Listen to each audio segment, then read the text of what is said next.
কে কে কে ওখানে? ভূত এফএম।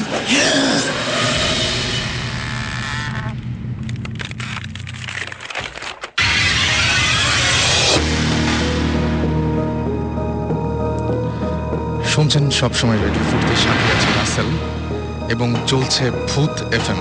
এবং ভূত এফএম আপনাদের সবাইকে আবার কিরকম হচ্ছে এমনি জাস্ট একটা ফান মজা আর কি। ওকে, সো ওখানে আমি গিয়ে শুনলাম যে ওখানে নাকি একটা বাসা আছে। একজন লোকাল একজন বললো যে ওই বাসাটা অনেকদিন ধরে খালি পড়ে আছে, ওই বাসাটাতে কেউ থাকে না। আচ্ছা, বাসাটাতে অনেক সমস্যা হয়। তখন আমি জিজ্ঞেস করলাম যে তাহলে মালিক কোথায় থাকে। তখন বললো যে মালিক অ্যাকচুয়ালি কানাডায় কোনো একটা ইউনিভার্সিটির প্রফেসর। উনি কানাডার সিটিজেন হয়ে গেছে, উনি ওখানেই থাকে। বাট উনি এই বাসাটা অ্যাকচুয়ালি কিনেছে আরেকজনের কাছ থেকে, এবং এই বাসায় কেউই থাকে না, একটা কেয়ারটেকার জাস্ট বাইরে একটা বিল্ডিং এ থাকে। ওকে, সো তখন আমি বললাম যে আচ্ছা ইন্টারেস্টিং, তাহলে কি ওখানে ঢোকা যাবে কিনা।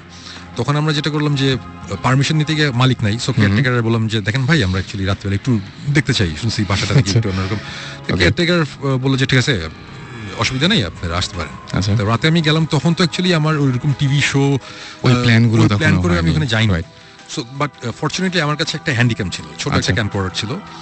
তো ছোট একটা ক্যাম্পকর্ডার, আর যে শুটিং এর জন্য ওই যে ওয়াকিটকি ছিল, রেড ডটের শুটিং ছিল। তো আমি শুভ্র ভাইয়ের কাছ থেকে আমি বললাম যে আপনার ওয়াকিটকি গুলো দেন, আমাদের লাগবে। আমরা 3 জন গেলাম তখন। ওকে, তো ওখানে ঢুকলাম। ইন্টারেস্টিং ব্যাপার হচ্ছে আমরা ঢুকেছি রাত 12:15টার দিকে। 12:15টার দিকে ঢোকার পরে 15 মিনিটস তো যায়নি। আমরা 3 জনের মধ্যে একজন বলে যে শোন ভাই, আমার অ্যাকচুয়ালি শরীরটা ভালো লাগছে না, আমি চলে যাই। আচ্ছা, তখন আমি বললাম ওকে ফাইন, বাসার বাইরে গাড়ি রাখা আছে, তুমি জাস্ট হোটেলে নেমে আবার গাড়ি পাঠিয়ে দাও, আমরা আছি এখানে। তো বললো যে আচ্ছা ঠিক আছে। সে চলে গেল। আমি আর আমার সাথে আরেকটি ছেলে ছিল, ইমরান নাম। ওকে, তখনও আমাদের কিন্তু এই ভূত স্টিমটা হয়নি, আমি এটা ভূত স্টিম হওয়ার আগের কথা বলছি। ওকে, ইমরান আর আমরা দুজন বাসাটার ব্যাপারটা মানে এটা বাসাটাতে ঢোকার পরে একটু অন্যরকম লাগছিল, একটু মানে ঠিক এই জিনিসটা অ্যাকচুয়ালি ঠিক আমি দেখাতেও পারবো না, মানে বোঝাতেও পারবো না, ফিলিংটা ভালো ছিল না। আচ্ছা, অস্বস্তি মানে হচ্ছে অস্বস্তি, মানে ঘাড় একটু ভারী ভারী লাগছে, কেমন জানি লাগছে, একটু অন্যরকম লাগছিল। সো আমি একটু পরে মনে করলাম যে হয়তো আমার প্রেশার টেশার বেশি বা কোনো একটা প্রবলেম হয়েছে। তো আমি তখন ইমরানকে জিজ্ঞেস করলাম, ইমরান তুমি কি ঠিক আছো, তোমার কেমন লাগছে? তখন বলেছে শোন ভাই, আমারও কেমন জানি একটু ভালো লাগছে না। আচ্ছা, তখন আমরা সব একটা একটা করে দোতলা একটা বাসা, আমরা একটা একটা করে রুম ঘুরতে ঘুরতে শেষে আমরা আবিষ্কার করলাম যে 2টো রুম আছে। একটা দোতলায় কোনার একটা রুম, আর একটা হচ্ছে একতলায় কিচেনের পাশে একটা ঘরের মতন, ওখানে অনেক লাকড়ি টাকড়ি পড়ে আছে। হ্যাঁ, আচ্ছা, বাসাটা পুরো বাই দ্য ওয়ে, বাসাটাতে কোনো ইলেকট্রিসিটি নাই, পুরো অ্যাবান্ডন। ও মাই গড, এটা তো ধুলা নাই, ধুলা আচ্ছা, কিছু নাই, কোনো ফার্নিচার টার্নিচার তেমন কিছু নেই, 2-1টা শেলফ আছে, মানে এই বাসাটাতে কেউই থাকে না। এবং সবচেয়ে ইন্টারেস্টিং ব্যাপার যেটা আমাকে স্ট্রাইক করেছিল যে জিনিসটা, সেটা হচ্ছে যে বাসাটাতে ঢোকার সময় কেয়ারটেকার যখন বাইরে একটা তালা ঝোলানো ছিল, তালাটা খুলে দিয়ে কেয়ারটেকার দরজাটা খুলে বললো যে আপনারা যান। তখন আমি বললাম আপনি যাবেন না? বললাম না। ওকে, সো মানে কেয়ারটেকার ওই বাসাটা পাহারা দেয়, ওই পাশে একটা ছোট বিল্ডিং এর মধ্যে একটা সার্ভেন্ট কোয়ার্টার আছে, ওখানে সে থাকে। সে পর্যন্ত ওই বাসায় রাতে ঢুকে না, তার নাকি অনেক এক্সপিরিয়েন্স আছে। সো তখন থেকেই আমাদের মধ্যে একটা ইয়ে ছিল যে ব্যাপারটা কি একটু দেখি। সো আলটিমেটলি আমরা সব কয়টা রুম ঘুরতে ঘুরতে 2টো রুমে গিয়ে না বেশ অন্যরকম, মানে এটা ঠিক আমরা ঠিক বোঝাতে পারবো না, মানে গুজ বাম্প হচ্ছে খামাখাই, মানে কেমন জানি লাগছে। সো তখন আমি ইমরানকে বললাম, ইমরান এই 2টা রুম তো কেমন জানি লাগছে, একটা কাজ করি, তুমি একতলায় ওই রুমটাতে থাকো, আমি দোতলায় রুমটাতে থাকি। তো আমরা 2জন আলাদা হয়ে গেলাম, স্প্লিট আপ। সো সে নিচে, আমি উপরে ওয়াকিটকিতে কথা বলছি। হঠাৎ করে মনে হলো যে খুব উইয়ার্ড একটা নয়েজ পেলাম কোন একটা জায়গা থেকে। মানে এটা হচ্ছে অনেকটা বিড়াল কাঁদে না মানুষদের মতন করে, বাচ্চাদের মতন করে, ওটা ঠিক বিড়ালের কান্নার আওয়াজ ঠিক না। আওয়াজটা হচ্ছে ফর এন এক্সাম্পল, মানে আমি যদি এইভাবে বলি যে একটা বিড়াল কাঁদতে চাচ্ছে, কিন্তু কেউ যদি বিড়ালের গলাটা চাপে ধরে রাখে, মানে তার আওয়াজটা আসতে চলে যাচ্ছে, মানে আটকে যাচ্ছে আর কি। জিনিসটা খুব উইয়ার্ড লেগেছে। এবং এই আওয়াজটা একতলায় ইমরান ছিল, সেও শুনেছে, আমি দোতলাতেও শুনেছি, একই আওয়াজ। এবং কিন্তু আওয়াজটা কিন্তু খুব ফেইন্ট একটা আওয়াজ। ইমরান উপরে আসতে বলে যে শুনবে, আপনি কিছু শুনছেন? আমি বললাম যে হ্যাঁ আমি শুনছি। তা আমরা আশেপাশে রুম টুম ঘুরতে ঘুরতে হঠাৎ বললাম যে আবার আওয়াজটা পেলাম। তখন বুঝলাম আওয়াজটা ছাদ থেকে আসছে। আমরা দৌড়ে 2জন ছাদে গেলাম। ছাদে গিয়ে দেখলাম যে ছাদে কিছু নাই, নিচে ধূপ টাইপের একটা আওয়াজ হয়েছে। আমরা আবার নিচে আসলাম, নিচে এসে দেখলাম নিচে কিছু নাই। তারপরে আমি দোতলায় যে রুমটাতে ছিলাম, ওই রুমে একটা ক্লোজেট ছিল, দেয়ালের মধ্যে একটা আলমারি টাইপের দেয়ালের সাথে লাগানো ছিল। তো ওটা আমরা অনেক টেনে খোলার চেষ্টা করছিলাম, ওটা পারছিলাম না। ইন্টারেস্টিং ব্যাপার হচ্ছে আমরা যখন উপরে ছাদে গেলাম, ছাদ থেকে যখন নিচে আসলাম, এসে দেখলাম যে ওই দোতলার ওই রুমটার একটা পাল্লা অলরেডি ওপেন, খোলা।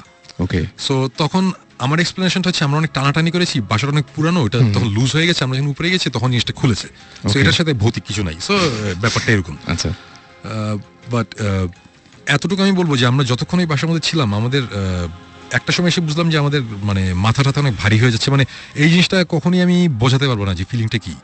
মানে অনেকটা জ্বর আসলে যেরকম লাগে ওইরকম একটু ওরকম লাগছিল।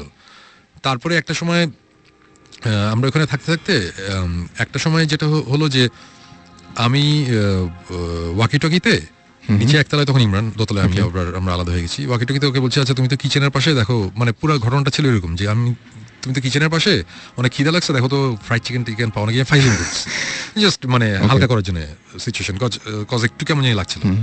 আমার কথাটা তখন শেষ হয় নাই, ঠিক আমার পায়ের পিছনে, এক হাত পিছনের দিকে হবে, মানে ফ্লোরের মধ্যে মনে হলো যে খুব জোরে, মানে ভয়ঙ্কর জোরে একটা আওয়াজ, মানে কেউ একটা কিছু দিয়ে ফ্লোরের মধ্যে খুব জোরে বাড়ি দিল। আচ্ছা, ঠাস করে একটা আওয়াজ। এবং আমি ডেফিনেটলি ভয় পেয়েছি। আমি সাথে সাথে ঘুরেছি যে কি, এটা একটা অ্যাবান্ডেন একটা বাসা, দোতলা একটা রুমের মধ্যে আমি আছি এবং এই রুমে কিচ্ছু নাই, কোনো একটা ফার্নিচার নাই, হঠাৎ করে এটা কিসের আওয়াজ। আমি ঘুরে আমি কিছু দেখিনি। আওয়াজটা এতই জোরে হয়েছিল, মানে বেশ জোরে। ইমরানও দৌড়ে উপরে চলে এসেছিল, যে মানে সেও ভয় পেয়েছে যে উপরে কি হচ্ছে। এবং তখন আমরা বেশ ভয় পেলাম। তখন তারপর থেকে ওই আওয়াজটার পরে নেক্সট 30 মিনিটসের মতন যাবতীয় জিনিসপত্র আমরা এক্সপিরিয়েন্স করেছি। যাবতীয় জিনিসপত্র মানে আমি কিন্তু বলছি না যে আমরা ভূত দেখেছি, আমি বলবো না যে সাদা শাড়ি পরে একজন এসে সামনাসামনি দেখা গেছে, এরকম কিছু না, নাথিং লাইক দ্যাট। বাট আমরা যেসব জিনিসপত্র এক্সপিরিয়েন্স করেছি, এটা মানে আমি এখন বলছি না, এগুলো জিনিসপত্র সবই ডেফিনেটলি ভৌতিস্টের যখন টিভি শোটা আসবে ওখানে আসবে। বাট এরকম কিছু জিনিসপত্র আমরা এখানে দেখেছি যেটা কোনো অবস্থাতেই বাংলাদেশের একটা মফস্বল টাউনের একটা বাসার মধ্যে, যে বাসাটা 70-80 বছর আগে বানানো হয়েছে, সেই বাসায়, ওই বাসার কনস্ট্রাকশন, মানে বাসাটা বানানো যে হয়েছে, সে আমি একটা সাইন দেখেছি একটা ফ্লোরের মধ্যে খোদাই করা মোজাইকের মধ্যে, এগুলো জিনিস থাকার কথা না। এগুলো খুব আমি জাস্ট এতটুকু ভেঙে বলি যে সাউথ আমেরিকান ডেভিল ওয়ারশিপ করতে গেলে যেসব জিনিসপত্র লাগে, ও মাই গড, যে টাইপের জিনিসপত্র লাগে, আমি এই টাইপের কিছু জিনিসপত্র আমরা এখানে দেখেছি। আচ্ছা, আছে ওই বাসায়।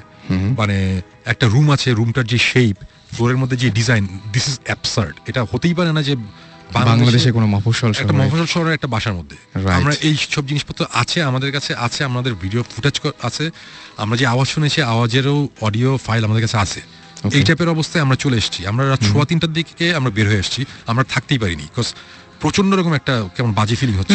আমি এমনি কয়েকটা জায়গায় পেয়েছি এরকম যে একটা মানে ভূত অনেকেই দেখে না বা সামনাসামনি এরকম কোনো কিছু ঘটে না, কিন্তু প্রথম লক্ষণ হচ্ছে নাকি যে মানে যেটা যে অসুস্থ হয়ে যাবে, মানে কোন একটা মানে ফিজিক্যাল কোন একটা চেঞ্জ আসবে। এটা আমি অনেক জায়গায় অনেকভাবে শুনেছি এবং আমি জাস্ট এই ঘটনাটা শেষ করি এভাবে।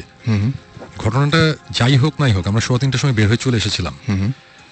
যখন আমরা হোটেলে এসেছি, হোটেলে আস্তে আস্তে ইমরান বললো যে শোন ভাই, আমার শরীর অনেক খারাপ লাগছে। রাইট, আমরা শুয়ে পড়ছি। আয়সা, আমাদের যে ভিডিও ফুটেজটা ছিল, ওই ভিডিওর ফুটেজটা তখন ওই যে শুভ্র ভাই ওখানে ছিল, গাজী শুভ্র, রেড ডটের, ওনারা যে অ্যাডের কাজের জন্য। শুভ্র ভাইকে আমি দিয়ে বললাম, শুভ্র ভাই, এই যে এই ক্যামেরার এই ফুটেজ, আমার কাছে একটা ফুটেজ আছে, এই টেপটা আছে, টেপটা আপনি রেখে দেন, রেড ডটে পুরো আন্ডার লক এন্ড কি রাখেন, এটা খোলার দরকার নেই। আচ্ছা, এটা যখন আমাদের মনে হবে যে খোলার টাইম হয়েছে তখন আমরা খুলবো, এখন দেখার দরকার নেই। এখানে কিছু জিনিসপত্র আমরা দেখেছি যেটা বা আওয়াজ আছে, আমার কাছে ভালো লাগে না, এখন খুলতে চাই না, এরকম বেশ অশুভ লাগছিল। হ্যাঁ, শুরু ওটা ওইভাবেই রেখে দিয়েছিল। এবং আসার সকালবেলা মানে ঘুমাতে গেলাম রাত তখন কত সকালের দিকে ঘুমাতে গেছি, আমি দুপুর 12টার দিকে বোধহয় ঘুম থেকে উঠলাম। ওঠার পর ইমরানের, আমি বুঝলাম যে আমার অনেক জ্বর, আমার 102-এর মতন জ্বর ছিল, আর ইমরানের তখন অনেক জ্বর এবং সে বমি করছে কন্টিনিউয়াসলি। সো আমার কথা হচ্ছে যে হয়তো বা ওই বাসাটা অনেকদিন ধরে আটকানো, কোনো রকম গ্যাস বা কোনো জার্ম কিছু ছিল, এই জন্যও হতে পারে, মানে আমরা বলছি না। কিন্তু আমি কিন্তু পার্সোনালি কোইন্সিডেন্সে বিশ্বাস করি না। এবং এই যে এই ঘটনাটা ঘটলো, এইটা অ্যাকচুয়ালি আমার জন্য অনেক বড় ব্যাপার ছিল, এই কারণে আমরা যে জিনিসটা ফিল করেছি ফিজিক্যালি আমি ভালো ছিলাম না, তো যেই কারণে এটা আমার মনে অনেক ভয়ঙ্করভাবে দাগ কেটেছিল। এবং গেস হোয়াট, আমরা ভৌতিক টিমটা আবার যখন ফর্ম করার পর প্রায় 1-1.5 বছর পরের কথা, ওই ফুটেজ আমরা নিয়ে বের করলাম আবার, আচ্ছা, দেখার জন্য। আমি তো এর আগে ফুটেজটা ওই যে জাস্ট ছোট ওই যে মোবাইলের মধ্যে ছোট ফাইল করে মোবাইলের মধ্যে দেখতাম, সো রেজলিউশনও ভালো